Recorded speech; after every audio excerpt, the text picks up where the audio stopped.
A little red bike tucked in the brush on a rainy night. The last trace of Ursula Herrmann.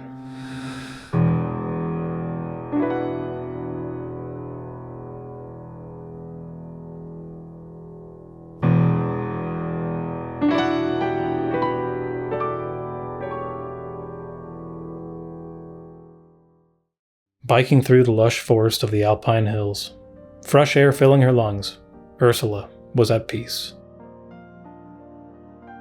It was the early fall of 1981. Today had been quite eventful. The first day of school, piano lessons, and a gymnastics class. An exciting day for any child in this quiet corner of Bavaria. Riding to her cousin's house for some dinner and socializing, Ursula looked forward to a lovely end of a perfect day.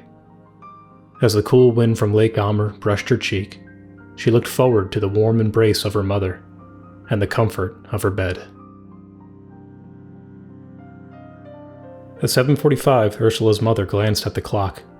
She pushed down the unease in her chest and told herself she could wait a little longer. She'd called her sister about 25 minutes ago, and the ride home only took 10. It wasn't like Ursula to push her luck, but she was getting older, testing limits in quiet little ways.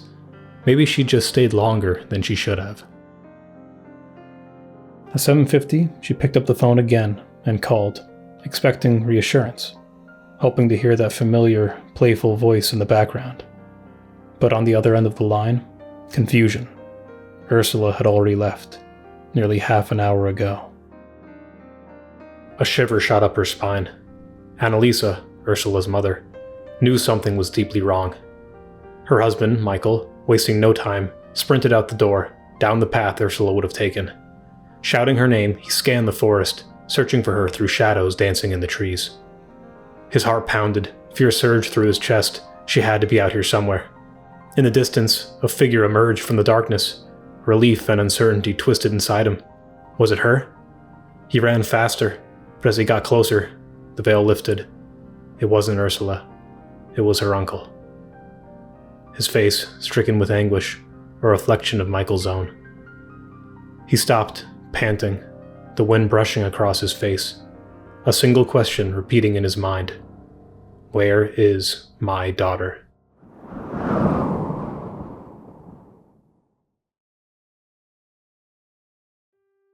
As the morning came, the search for Ursula intensified. Dozens of searchers combed the woods. They found her red bike, then nothing. No trampled path, no footprints, no sign of where she'd gone. Days later, Ursula's grieving mother received a strange call. She answered the phone, and after a few seconds of silence, a familiar sound crackled through the receiver. A jingle from the Bayern 3 radio station.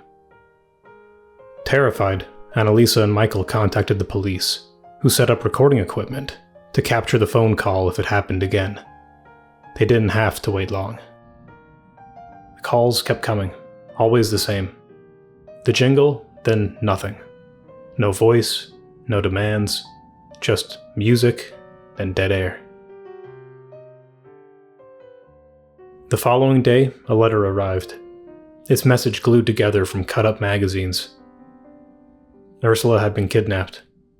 The radio jingle was a signal, and her parents were expected to answer affirmatively and agree to the ransom if they ever wanted to see their daughter again. When the phone rang again, they didn't hesitate. Several days later, instructions came, but they didn't bring hope, just more rules. They were told to wait for another call, the one that would reveal where to deliver the ransom. Michael was to drive alone, no faster than 90 kilometers an hour, carrying a suitcase filled with 2 million Deutschmarks. The family gathered the money however they could, with help from a neighbor and support from the government. They waited for the final call, the one that would bring Ursula back. But it never came. 2 weeks passed. No calls, no instructions, just silence, stretching longer each day, until it felt like she was fading from the world itself.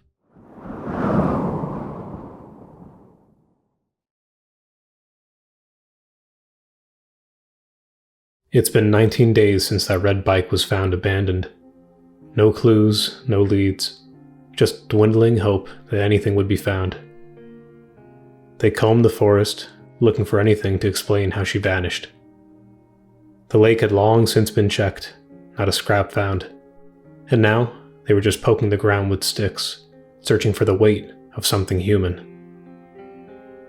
Slowly, methodically, the searchers sifted through every inch of the surrounding woods. One of their metal rods struck something solid. At first, they thought it was just a rock, but another jab told them it was something bigger. Brushing off the leaves and dirt, they uncovered the lid of a large wooden box, secured with 7 sliding bolts. Using their spades, they pried through the locks, popped off the lid, and opened the box. Inside, blonde hair draped over youth, unmoving, frozen in time. As the searcher picked up Ursula's cold body, a warm tear flowed down his cheek. They had found her.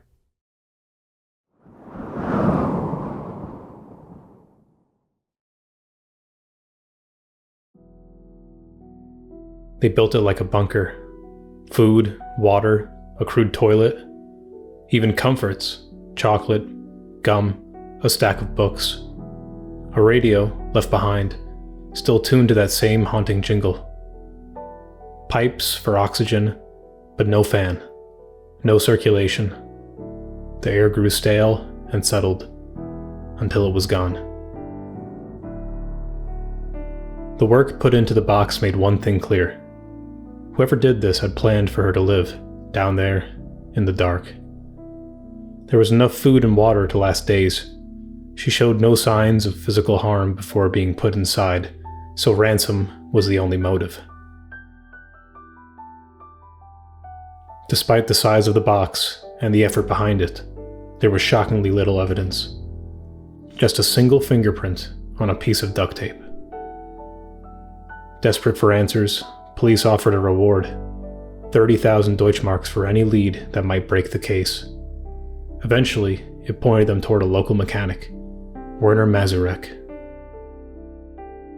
He lived near Ursula, and wasn't exactly a stranger to trouble. Tall, imposing, and handy, with a workshop full of tools and a reputation for a quick temper. Digging deeper, investigators learned he was buried in debt. One man even claimed Werner had asked him to help move a heavy box into the woods, but later he took it back. Investigators wondered if desperation had driven him to do the unthinkable. Werner fit the picture, and in a small village with few suspects, he stood out. He was picked up and questioned, but denied everything. His fingerprints were taken, but they didn't match the one they had. And despite all the suspicion, there was no smoking gun.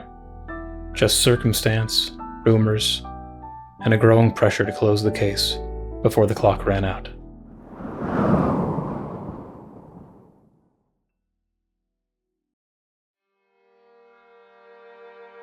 With no new evidence and nothing linking Werner to the crime, Ursula's case fell silent, and stayed that way for nearly 30 years. As the statute of limitations for kidnapping neared its expiration, investigators knew if someone was going to be tried, it had to happen now. As the only prime suspect, Werner was investigated again, yet his story never changed. Searching his home, they found an old tape recorder. Prosecutors argued it could have been used to play the Bayern 3 jingle during the ransom calls. Audio engineers testified it might have been the one used, but they couldn't say for sure. The prosecution claimed Werner had the skills to build a box, but not the know-how to ventilate it properly. The ransom demands were strange, sloppily executed, and quickly abandoned, as if someone had mechanical ability, but no plan for what came next.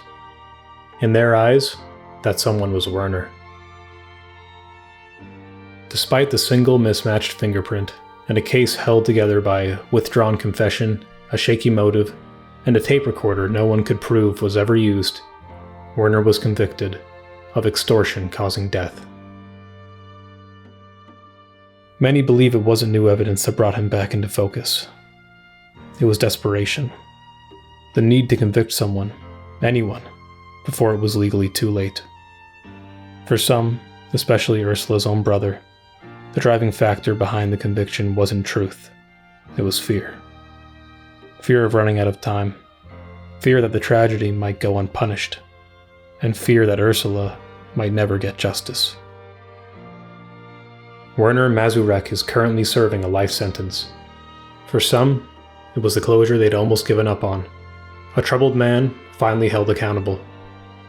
But even now, with so much time passed, and so little proven, the doubts remain. And if those doubts are right, Ursula's story is still unfinished.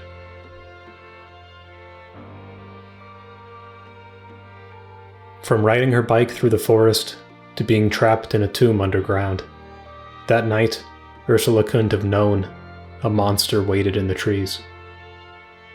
She was buried with care and intention, but not with breath, not with mercy.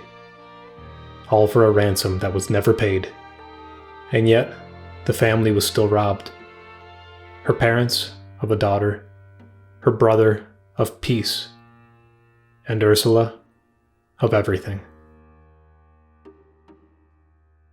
In the beautiful forest of a small village, her final moments were spent alone, in the dark, gasping for air. The breeze off Lake Almer couldn't reach her, and today it still drifts through the alpine hills, brushing past those who spoke her name, like the breath of a forgotten memory.